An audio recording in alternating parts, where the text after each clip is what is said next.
Hey guys, welcome to HipHughes History. We're going to travel back to Jamestown, Virginia today and take a look at the founding of America's first permanent settlement. What do you need to know? What's important? What's interesting? Let's try and do the giddy up for the learning and go get her done right now.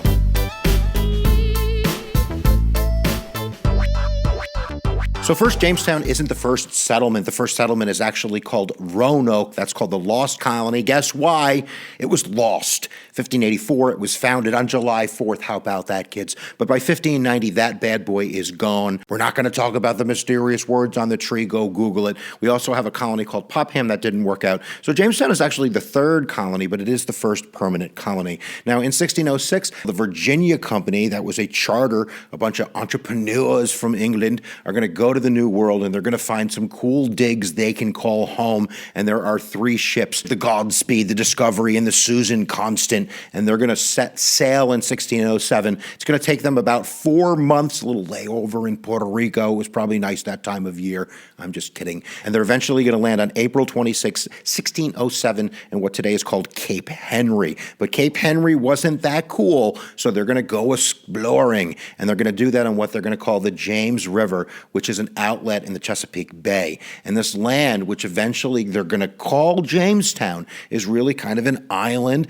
in the Chesapeake Bay. It's about 40 miles inward of the Atlantic Ocean. And on May 14th, 1607, they're going to make the decision. It's made by Captain Edward Maria Wingfield, Commander Christopher Newport, and a guy by the name of John Smith. And they're going to decide that this is the perfect spot. And now it was perfect for a few reasons, but it's going to be not perfect for a few reasons. Number one, Jamestown is on the James River, and this is a river that has a huge curve on it. So that's going to provide for, first, a navigable river, and second, it's going to allow for docking so they can get the stuff off the boats because the river is very close to the land. They're going to be able to do that. They also believe that it is very defensible because of the curve in the river, and that's why they chose it. But they probably didn't think of the reasons why they shouldn't have chose it. First of all, it is very swampy. There's not a lot of land that you can build anything on. There's huge mosquitoes. It's also in the middle of the worst drought, and archaeologists now say in about 700-year period,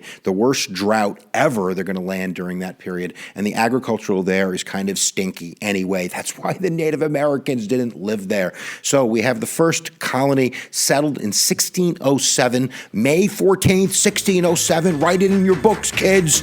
We have the founding of Jamestown. Now let's see why it's not going to work out in the beginning very well.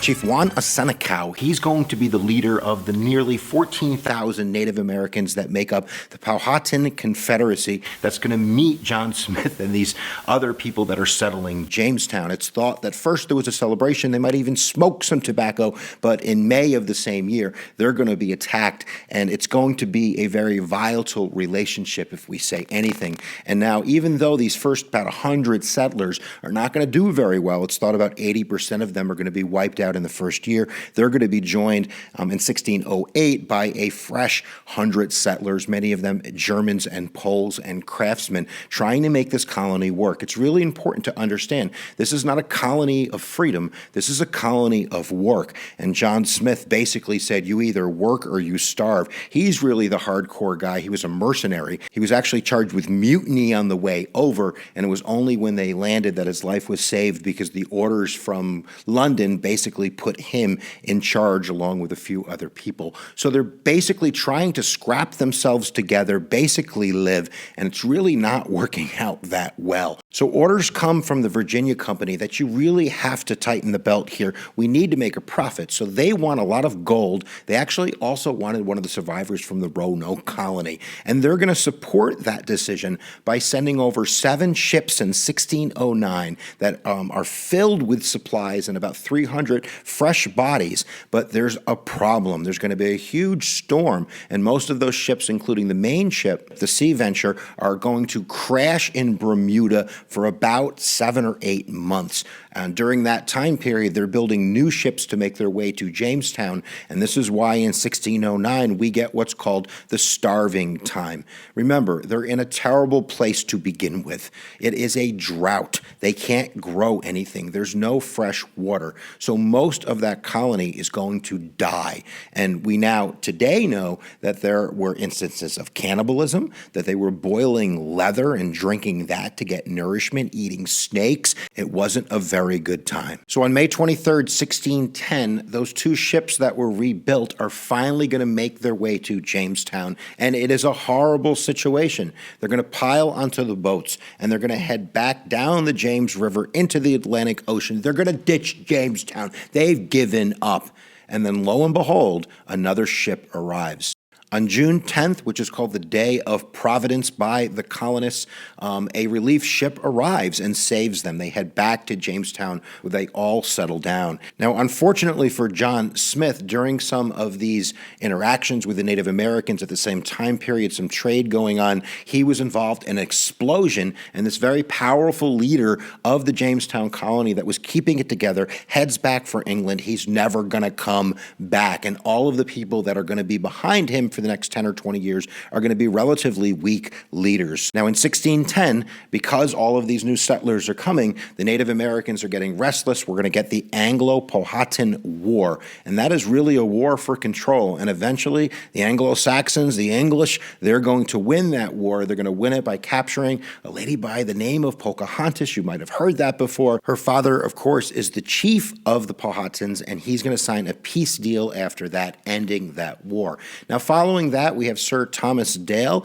who in 1613 is really going to get the colony on the right track by issuing a 3-acre decree to the early colonists. So everyone's going to get 3 acres. Everybody else got a smaller plot of land. So everyone, in a sense, is going to kind of be economically self-sufficient. They have to provide for themselves and provide for the colony, provide for the charter. And that's slowly going to grow this colony. And it's also going to grow their land into Native American lands, which is going to cause more problems down the road. Now, in 1614, we get a new leader named John Rolfe. He's going to actually marry Pocahontas, which is going to create really a stronger peace between the Native Americans and these European settlers. Pocahontas actually is brought back kind of on a tour of Europe, and she dies in London in 1617. Her father died in 1618, and it was his brother, Chief Op-a-Chankau, who's going to take over. He's not going to be so friendly with these white settlers, and in fact, there was a massacre in 1622 where they killed 300 of these settlers, nearly 1/3 of all the English-speaking settlers. And then again in 1644, there's a huge attack where eventually that chief is captured, and it was an English guard who shot him in the back against orders from the crown. But that is really going to end most of the huge hostilities between the settlers and the Native Americans. And the peace treaties that are going to come are going to put these Native Americans on small reservations and also make them pay tributary to the English. So the settlers win, I guess, eventually. But now let's take a look at the year 1619, because there's some important stuff you need to know about 1619. So let's do that right now.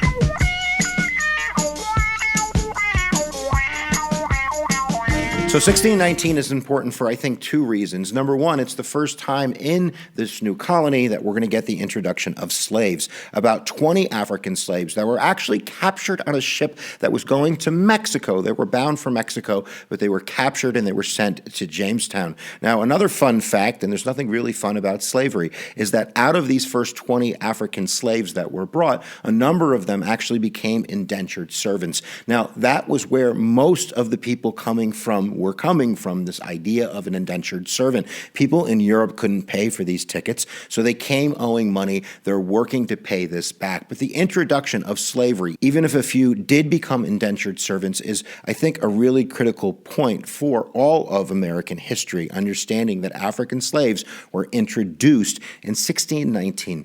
Another reason 1619 is really important because it's the founding of the first representative assembly in the Americas, and that's going to be the House of Burgesses.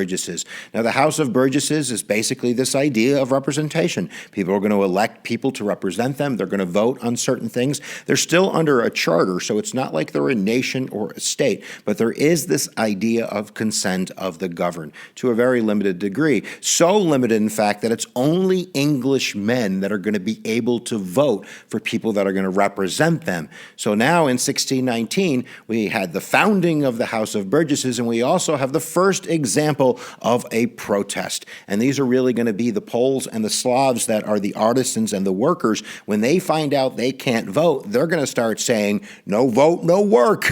You better give us the right to vote. And the protest works. They get the right to vote. And I think that's really important as well. So 1619, the introduction of slavery, boo, and the introduction of a representative assembly. Yay.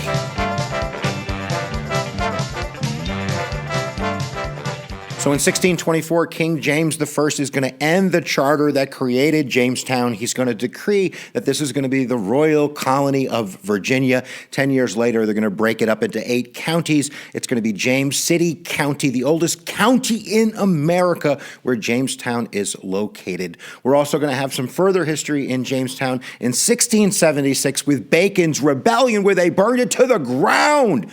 But I'm not going to talk about that because I already made a video about that. It's right there. You should go watch that right now. But if we tally up the success of the Jamestown colony, number one, yes, it did survive. But from 1608 to 1624, out of the first 6,000 settlers, only about 3,400 made it. So their batting average in terms of living, 600% slugging, that's not so bad. So we hope that you guys learned something about Jamestown. Certainly the important things, what's going to be on the test, probably the House of Burgesses. I'll give you a heads up right now. But that's it for today. We're going to say it one more time. Giddy up for the learning. Make sure if you haven't subscribed to HipHughes History, you do that immediately because it's really, really important. And always remember, because I say it at the end of every lecture, because I mean it with all of my heart, where attention goes, energy flows. And we'll see you guys next time that you press my buttons.